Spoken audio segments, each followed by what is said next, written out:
Bonjour à tous, donc nouvel épisode d'aujourd'hui. En fait, on va appeler ça Auschwitz 2, hein, parce qu'il y avait eu à peu près il y a un an un épisode sur le même sujet, mais l'illustration, c'était un roman assez ancien hein, de Robert Merle, c'était La mort et Momotier.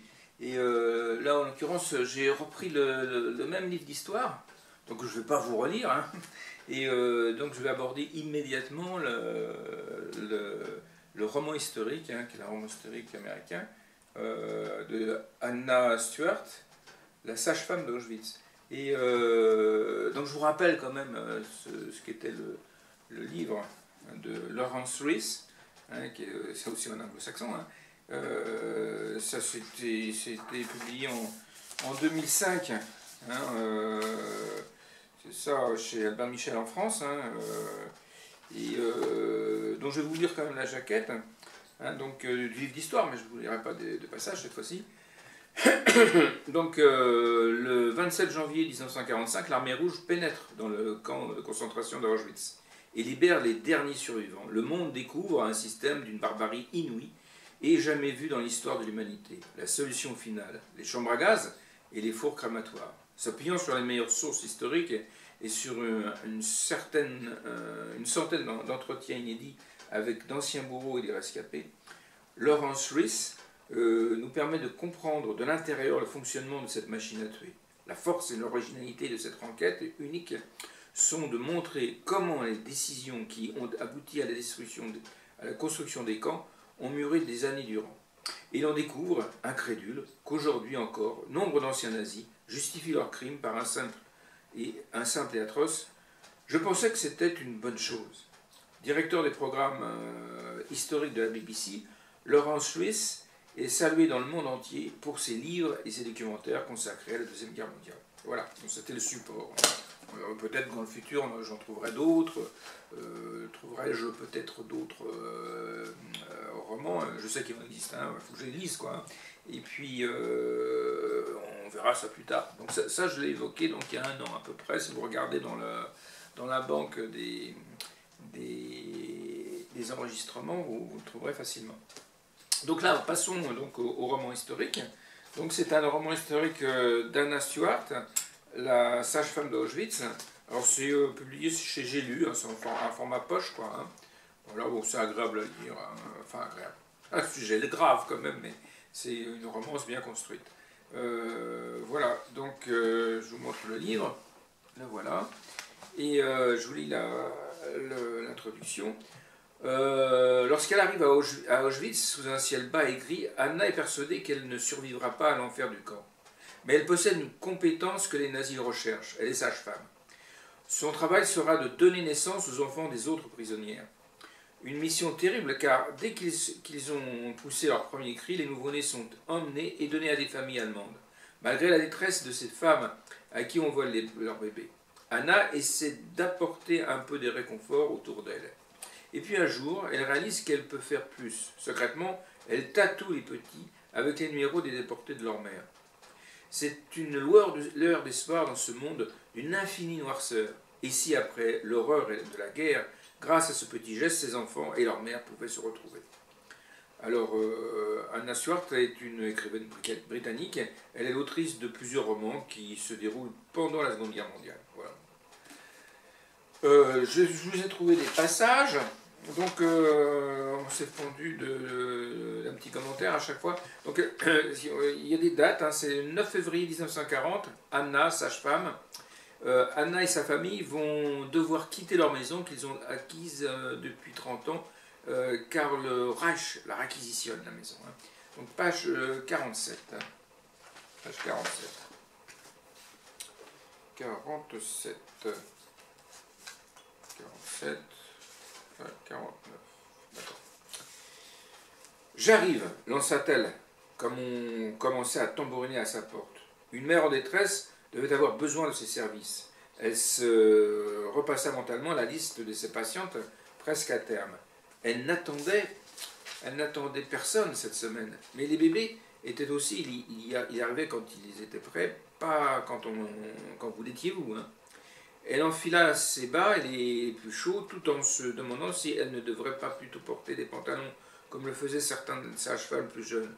Ce devait être bien plus pratique, mais elle craignait que cela ne paraisse déplacé sur une femme comme elle, sage et vieillissante, qui peinait désormais à sortir du lit au petit matin. « J'arrive » cria-t-elle encore. Elle informait systématiquement les couples qu'il lui faudrait quelques minutes pour ouvrir sa porte en pleine nuit. Mais les pères paniqués s'en souvenaient rarement. Ils ne pensaient qu'à leurs précieuses épouses et à l'enfant à venir, ce qui était bien normal. Enfin, elle fut prête et se dirigea vers l'escalier.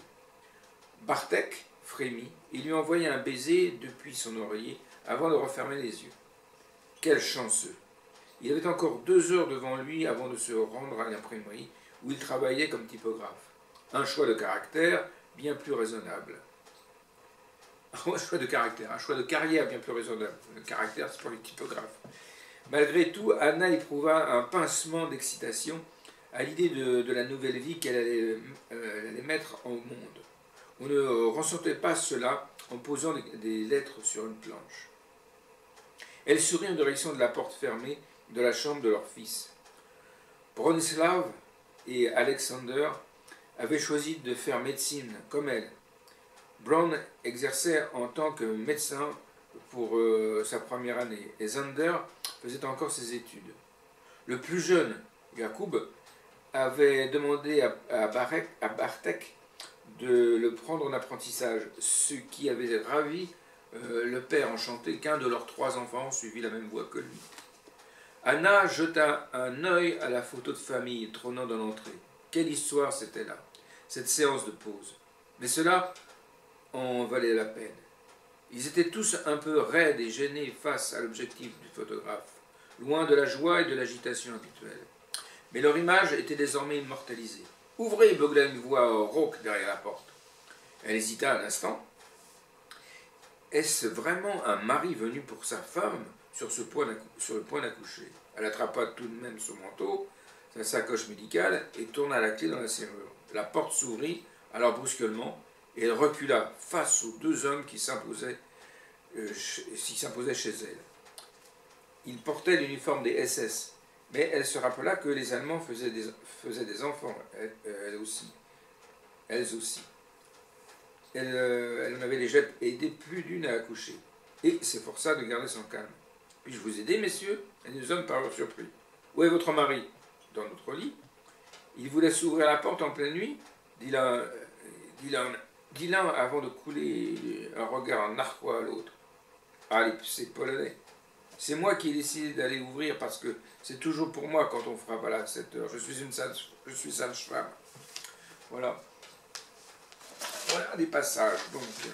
Donc ensuite, octobre 1941, Esther. Esther et Philippe viennent de se marier.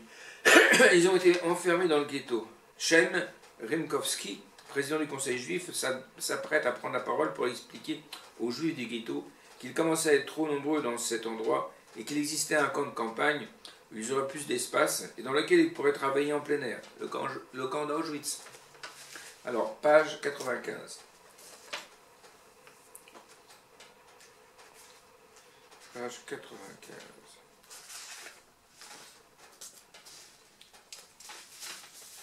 D'accord. En traversant la ville, Esther et Martha passèrent par Baluti, où un attroupement attira leur attention dans le square. Un pupitre avait été dressé et Chaim Rimkowski s'apprêtait sensiblement à prendre la parole. Quelques personnes le huaient, d'autres acclamaient, mais la plupart attendaient sans rien dire l'annonce à venir. Esther observa le président du conseil juif, essayant de mieux le cerner.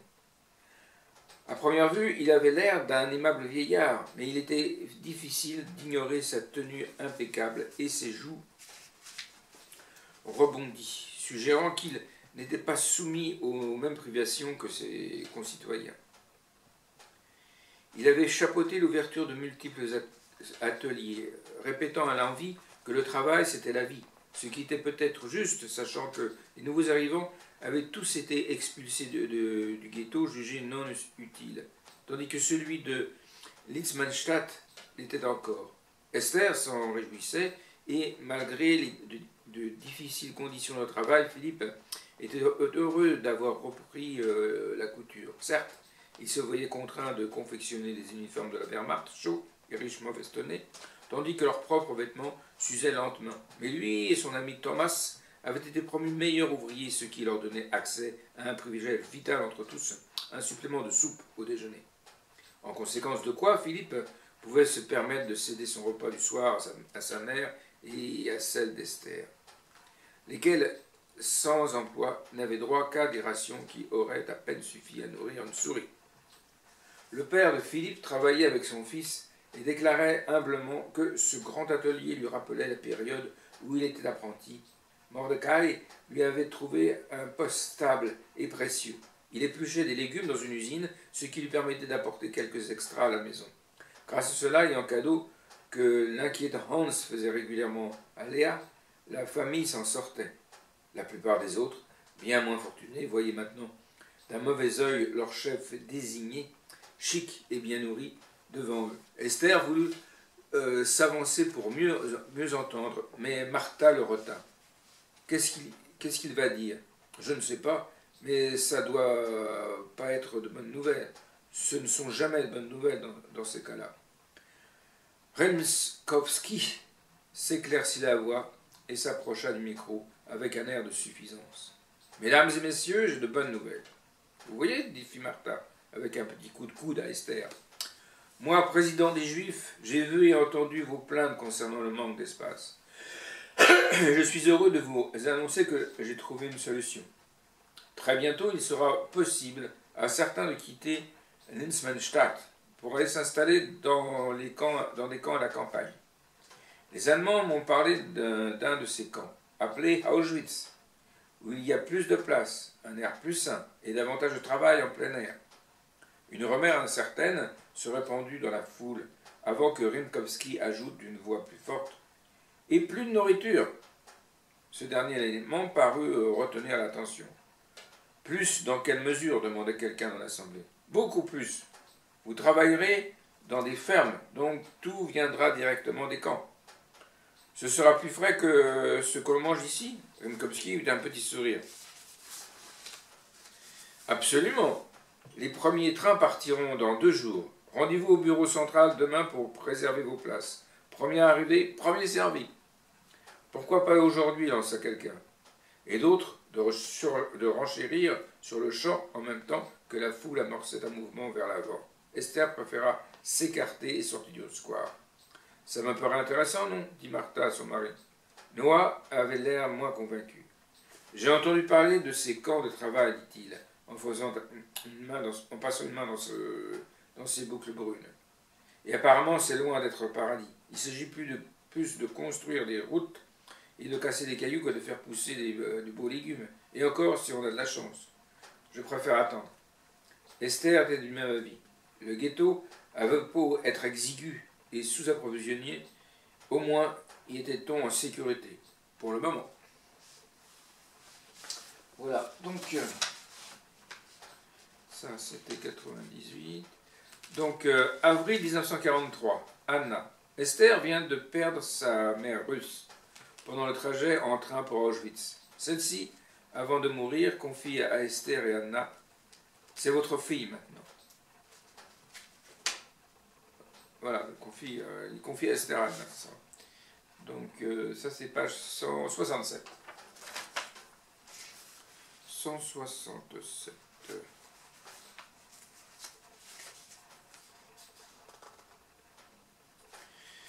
Alors, 67, 69, d'accord. Sur la droite, le camp était au moins 5 fois plus grand. Là, les baraquements avaient été érigés perpendiculairement à la voie et répartis en sections clôturées, s'étendant à perte de vue. Entre ces zones, la terre était retournée boueuse, mais la totalité des lieux se révélait étrangement déserte. Elle jeta un coup d'œil à la montre au poignet de son ami. Il était 9 heures du matin. Peut-être les gens étaient-ils au travail.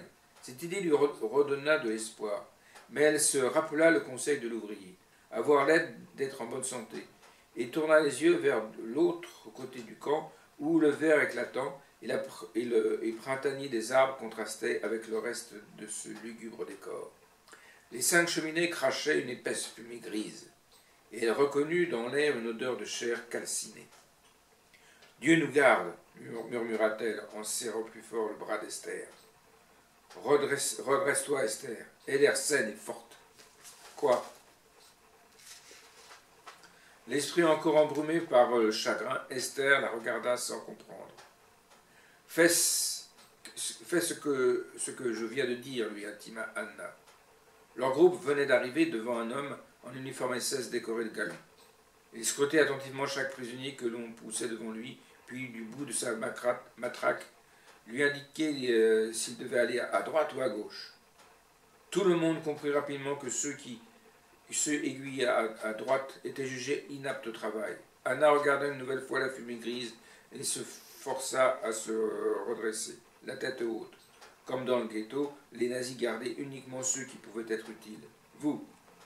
Son cœur bondit dans sa poitrine comme on la poussait en avant. L'homme la dévisagea avec curiosité et avisa l'hématome sur sa joue. « Elle a l'air un peu vieille, Herr Docteur, dit quelqu'un derrière lui. Anna sentit tout de suite que l'instant était décisif. Vieille, mais forte, lança-t-elle. Heureuse d'entendre sa voix sortir sans tremblement. Je suis infirmière, monsieur, et sage-femme. Sage-femme ? Le sous-fifre ricana, mais le docteur la toisa avec un supplément d'intérêt. Pouvez-vous le prouver ? Le cœur battant, Anna sortit de sa poche son petit tube de fer blanc et essaya vainement de l'ouvrir. Le docteur claqua les doigts. Son subalterne prit le tube des mains d'Anna et l'ouvrit. Les papiers en sortirent, et le docteur les déplia pour les lire avant de hocher la tête. « Très bien, à gauche, dit-il, en tournant les yeux vers son aide de camp. Bloc 17. Mais Herr Docteur, j'ai dit bloc 17, aboya-t-il. Bien, Herr Docteur. Anna prit son courage à deux mains et demeura quelques instants de plus face au docteur. Elle remarqua que ses mains tremblaient légèrement et que ses yeux avaient la légère patine de celui qui a bu. À cette heure de la matinée, cela signifiait probablement que cette tâche lui était pénible. Croisant les doigts derrière son dos pour avoir l'aide de Dieu, elle reprit la parole. « Cette jeune femme est mon assistante. Celle-là » Il agita une main et son subalterne poussa Esther en avant. « Elle est très maigre, commenta-t-il, et très douée. Très bien, à gauche. » Le sous-fifre devint écarlate. « Herr Docteur, ça suffit, rougit son chef. Il y a de nouvelles directives que tu ne connais même pas, imbécile. Alors laisse-moi faire mon boulot, maintenant. » Et oui. Alors, juin 1943, le docteur Mengele. Alors, page 204, 205. Le tristement célèbre docteur Mengele. 203, 204.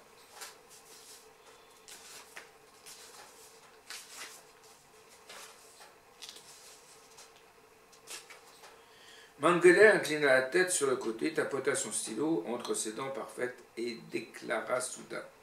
« C'est assez, bloc 25. » Anna déglutit avide à l'évocation de l'antichambre des fours crématoires. « Pardon, Herr Docteur, essaya-t-elle. Il la dévisagea. « J'ai dit envoyez-les au bloc 25, infirmière. »« Je suis sage-femme, Herr Docteur. » Il inclina la tête de l'autre côté. « Ah oui, comme c'est curieux. » Il avisa son uniforme et le triangle vert qu'il a classé parmi les criminels. « Vous n'êtes pas juive ?»« Non, Herr Docteur, je suis chrétienne et je crois au caractère sacré de toute vie humaine. »« Vraiment ? Quelle absurdité. Pensez-vous qu'un rat vaille autant qu'un cheval ?» Elle vit tout de suite le piège. Les chevaux étaient de belles et nobles créatures et les rats de la vermine à exterminer. Chaque jour, elle leur faisait la chasse pour les écarter des patientes, dont ils cherchaient avidement à grignoter la chair, se souciant peu que leur proie soit morte ou vivante. Mais là n'était pas la question. Je suppose que même les rats se battraient pour défendre les leurs, dit-elle prudemment. Mengele eut un petit rire. Excellente réponse. Votre nom, je vous prie. Anna Kemensky, répondit-elle avec surprise, peu habituée qu'elle était désormais à s'identifier autrement que par son matricule. Et vous êtes ici pour suspicion de résistance, Herr Docteur. Je vois. Eh bien, cela témoigne d'une force de caractère, je suppose. Il la regarda de bas en haut et eut un petit sourire en coin. J'imagine aussi que vous êtes celle qui a empêché Schwester Clara de noyer les bébés. En effet, confirma-t-elle, même si l'assertion était incomplète. Chaque fois qu'Anna confirmait une grossesse chez une juive, son cœur se brisait. 9 mois, c'était bien long pour porter la graine d'une vie qui serait fauchée sitôt éclose. Elle avait en outre un nouveau motif de préoccupation. Esther n'allait pas bien depuis un moment et Anna connaissait trop bien ces signes pour les ignorer, même si cela l'aurait arrangé. Il fallait qu'elle fasse quelque chose. Ravalant sa peur, elle croisa les mains devant elle et dit « Supprimer la vie ne figure pas dans le serment d'Hippocrate, Herr Docteur. »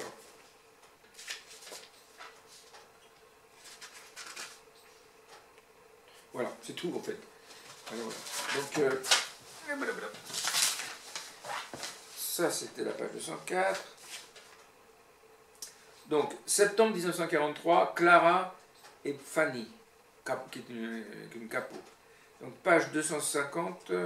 Alors, Fanny décide de quitter Clara et d'aller au PUF, au bordel, pour avoir plus de confort. Donc, page 250.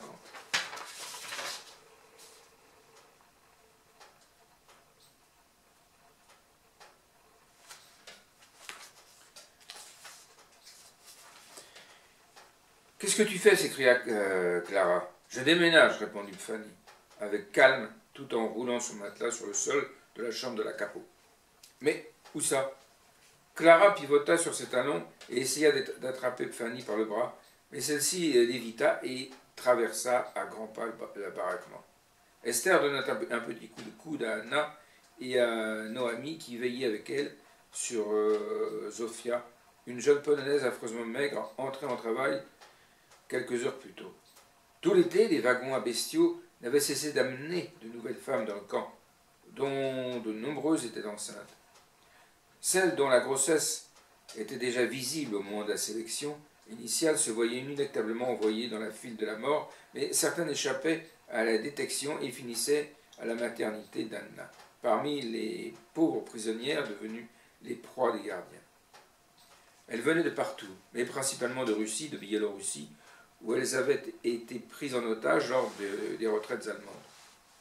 Au moins celles-ci avaient-elles la chance de posséder encore un peu de force, mais accoucher à Auschwitz était risqué, même pour les mieux portants. La chétive Zofia, envoyée ici juste suite au démantèlement du ghetto de Rijswijk, quelques mois plus tôt, était en difficulté depuis le début du travail. Esther se plaça entre elle et le reste de la salle, tandis que Clara marchait furieusement avec Fanny. « Où est-ce que tu vas, comme ça? Tu ne trouveras pas d'autre capot pour te traiter aussi bien que moi, tu sais. »« Je sais, répondit Fanny, en repoussant ses cheveux avec un petit rictus. Je pars au PUF. Là-bas, il y a des lits moelleux, de beaux habits, et on peut prendre autant de bains qu'on veut. » Les femmes autour d'elle soupirèrent d'envie. « C'est quoi le PUF ?» demanda Janina, qui revenait de l'autre bout du bloc. « Le bordel !» l'informa crûment Naomi, pour les nazis. « Non !» s'exclama Janina, en regardant Fanny avec consternation. « Vous ne pouvez pas faire ça. Vous allez avoir tous ces monstres sur vous, en vous. Et alors?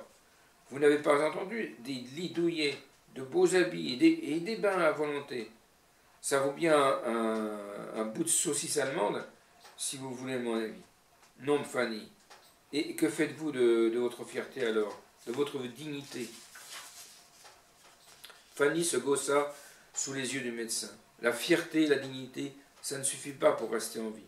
Je l'ai appris il y a longtemps déjà, et c'est encore plus vrai aujourd'hui. J'y vais. »« Alors tu me quittes ?»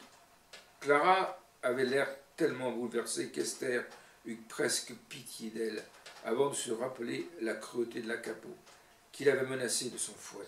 « Bien sûr que je te quitte, répondit Fanny en riant. « Qu'est-ce que tu m'as donné? En fin de compte, Clara. à part une petite place sur ton plancher à l'occasion de faire le sale boulot à ta place, eh bien merci, mais trouve-moi une autre boniche. Trouve-toi une autre boniche maintenant. Je vais faire mon sale boulot moi-même. Sur ces mots, elle agita une main pour dire adieu au bloc 24 et sortit sans se retourner. On entendit alors un moteur de voiture rugir, puis ce fut le silence. Voilà. C'est comme ça, la vie à Auschwitz. Alors, août 1944, Mala. Mala a voulu s'enfuir avec Edek. Ils ont été repris et condamnés à être pendus. Les prisonnières doivent assister à l'exécution de Mala. Alors, je page 310. Page 310. 310. Une garde la poussa vers les marches de la potence. Mais elle la gravissait déjà de son plein gré, le regard brûlant. « J'ai essayé de m'échapper, dit-elle d'une voix forte. J'ai essayé, j'ai échoué. » Les gardes échangèrent un ricanement tandis qu'elle se dressait altière devant la foule. Mais d'autres ont réussi à franchir ces barbelés. Ils parlent en ce moment avec les Alliés. L'aide ne va pas tarder à arriver, camarades. L'aide est en route. Aujourd'hui, Paris a été libéré, et ce sera bientôt le cas d'autres villes. Jusqu'à celle de Berlin elle-même. Les nazis vont perdre cette guerre. Mandel poussa un grognement furieux, et les gardes empoignèrent Mala pour tenter de lui faire passer la tête dans le nœud coulant. Mais elle se débattit comme un diable. Ils vont perdre parce que ce sont de sales ordures, dénuées d'humanité, et que Dieu leur fera payer leurs crimes. Elle s'écarta encore vivement du garde à sa droite et porta une main dans ses cheveux. L'espace d'un instant, Anna crut qu'elle allait dénouer son chignon pour laisser tomber sa chevelure en un geste théâtral. Mais au lieu de cela, elle en sortit quelque chose et, aussi vite que l'éclair, s'en griffa à l'intérieur des deux bras. Aussitôt le sang jaillit en un jet écarlate qui vint maculer sa combinaison blanche et éclabousser les gardes. « Mala !» s'écria Esther avec compassion. Et toutes les prisonnières se mettèrent avec elle à scander le nom de Mala. Sur la pendance, la condamnée chancela et leva une main pour se retenir à la corde, tout en leur souriant, cependant que son corps se vidait de son sang. « Résistez !» cria-t-elle. « Lorsque le moment viendra à résister. On se soulève déjà à Varsovie. Je l'ai entendu moi-même depuis ma prison. Et de la bouche de nazis terrifiés. » Anna la regarda, médusée, essayant d'assimiler ces mots. Soulèvement, Varsovie. Bartek était à Varsovie. Bronislav aussi. Il devait combattre. Il devait être en première ligne, à se battre de tout leur cœur. Pendant ce temps, les gardes s'efforçaient de recentrer Mala sur la potence. Ils se battent dans les rues, continua-t-elle, comme si elle s'adressait directement à Anna. Les soviétiques marchent sur l'ouest, les britanniques et les américains sur l'est. Les varsoviens leur préparent le terrain. Tout cela va se terminer, camarades. Vos souffrances auront une fin. La foule des femmes ne cessait de scander son nom. Exaspéré, Mandel sauta sur la plateforme et tira 2 coups en l'air. Le silence se fit. Elle scruta le groupe et son regard s'arrêta sur Anna. « Toi, la sage-femme, viens bander les blessures de cette femme, tout de suite. » Anna arriva, talonnée d'Esther. « J'ai besoin de bandages. » Lunger fut une reine. « Tiens. » D'un ton, Mandel arracha la combinaison de Mala et la déchira en 2. « Fais vite. » Anna gratta les marches pour prendre le tissu et se pencha sur Mala, qui s'était laissé tomber sur le plancher de la potence. Elle n'osa pas lever la tête pour regarder la corde qui pendait au-dessus d'elle. Et c'est avec des mains tremblantes qu'elle enveloppa le bras de la prisonnière de la fine étoffe de coton. « Ne serre pas trop !» lui souffla Mala. Anna la dévisagea. Elle comprenait ce que son ami lui demandait, mais était désarçonnée. Toute vie était précieuse aux yeux de Dieu. « Mala, s'il te plaît, laisse-moi mourir à ma manière, pas à la leur. » Voilà. C'est triste. Alors, janvier 45, incendie au camp. C'est la débandade. Les Allemands quittent Auschwitz et mettent le feu au bâtiment. Page 362. Voilà, c'est le dernier passage.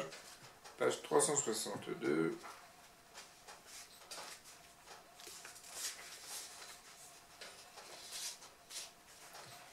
Ils s'en vont, dit Esther. Ils s'en vont tous. Cela semblait bien être le cas. Des camions stationnaient de l'autre côté de l'entrée de Birkenau et les derniers soldats y montaient pour partir, laissant tout derrière eux comme si cela n'avait jamais existé. Les salauds, fulmina Anna, avant de porter une main coupable devant sa bouche. Elle ne jurait jamais d'habitude, mais jamais elle n'avait laissé mourir derrière. On ne l'avait laissé mourir derrière une clôture avant ce jour. Des pleurs leur parvinrent depuis leur bloc, et Esther se tourna vivement dans cette direction, le regard fiévreux. Anna savait que sa jeune amie supportait mal d'entendre Isaac pleurer, que la moindre expression de sa détresse résonnait en elle comme un écho de sa fille disparue. Ils n'auront pas notre peau, gronda-t-elle avec force. Pas maintenant, pas après tout ce que nous avons traversé. C'est ça, partez, hurla-t-elle vers les camions qui s'éloignaient. Dégagez, ignobles mécréants. Les Russes arrivent et ils nous trouveront vivantes. Ils vont. Sa colère fut interrompue par une violente quinte de taupe qui ébranla sa frêle silhouette. Anna passa un bras autour d'elle et, à ce moment-là, elles entendirent un cri paraissant leur répondre. Un cri poussé par une petite voix ténue et très jeune. Esther s'efforça de maîtriser sa toux et dévisagea Anna. « Tu as entendu ? On dirait des enfants, non ?» D'autres cris s'élevèrent alors, des cris d'enfants à coup sûr. Esther commença à courir, allant d'un baraquement à l'autre, suivie tant bien que mal d'Anna qui avait mal aux genoux, aux chevilles, au dos, mais partageait la vie d'Esther. Les nazis n'auraient pas leur peau maintenant. Ici. Esther était devant le bloc semblable à tous les autres, à ceci près qu'un orchestre de cris d'enfants s'en échappait. Elle poussa la porte, qui ne bougea pas d'un pouce. Ils l'ont fermé à clé, ces ordures. Esther n'avait pas non plus l'habitude de jurer. Birkenau les avait changés, mais pas au point de laisser des enfants prisonniers et livrés à eux-mêmes derrière une porte. Elle, moi. Anna avait rejoint Esther et cria avec elle. 1, 2, 3. À 3, ils jetèrent toute leur force, leur colère et leur désespoir contre la porte en bois. Les gonds grincèrent et des cris d'encouragement leur parvinrent depuis l'intérieur. Allez, on recommence. Cette fois, les gonds du bas cédèrent sur leur poussée, fendant le bois. Anna avait le souffle coupé par l'effort, mais Esther décochait des coups de pied furieux dans la porte, qui finirent par s'ouvrir avec fracas. Elles pénétrèrent alors dans le bloc, où elles découvrirent médusée une horde d'enfants. Birkenau pouvait encore les choquer. Les enfants les plus proches de la porte, qui tendaient les mains, implorant vers Esther, étaient clairement les plus costauds. Mais il y en avait des dizaines d'autres derrière, qui semblaient dépérir par terre. Étaient-ils là depuis 2 jours déjà, sans eau ni nourriture ? Vous, ordonna-t-elle à ceux qui tenaient encore debout, allez ramasser de la neige, afin que tout le monde puisse boire. Il faut qu'on travaille tous ensemble, d'accord ? Ils le regardèrent avec un air hébété, et elle reformula sa requête en allemand. On avait compris, dit l'un, le plus grand, qui semblait être le chef naturel du groupe. C'est juste qu'enfin, il déglutit avec peine. On ne risque rien dehors ? Anna sentit son cœur se briser. Quels sévices ces enfants avaient-ils subi ? Voilà, donc lisez ce roman, c'est un joli roman écrit par Anna Stuart. Voilà, donc je vous dis cette fois-ci à dans 15 jours, ce sera un autre sujet.